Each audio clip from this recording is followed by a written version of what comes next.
Double ढोलकी सरकारने पुन्हा आरक्षणाच्या मुद्द्यावर मराठा आणि ओबीसीच्या हातात घंटा देण्याचं काम सुरू केलं आहे असं मला दिसतंय. काल जरांगे पाटील उपोषणाला बसले आणि त्यामध्ये जो काही तोडगा सरकारतर्फे विखे पाटलांच्या उपस्थितीमध्ये, प्रसाद लाडच्या उपस्थितीमध्ये निघालं. खरं तर हे या तोडग्यामध्ये 58 लाख ज्या काही नोंदी सापडल्या त्यांना कुणबी प्रमाणपत्र द्यायचं म्हणजेच ओबीसीमध्ये समावेश करायचा, हा निर्णय काल झाला. आज मी मुख्यमंत्र्यांची बाईट पाहिली.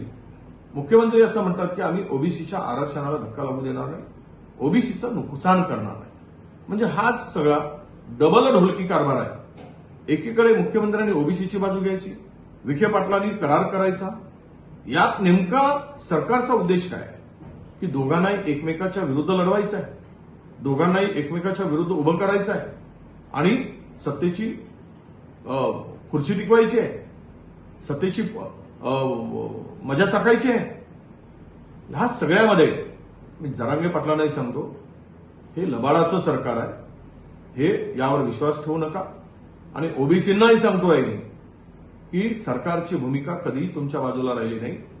जो आत्ताचा जीआर काढला तो जीआर हा ओबीसीच्या बहुजनांच्या मुळावर उठणार आहे.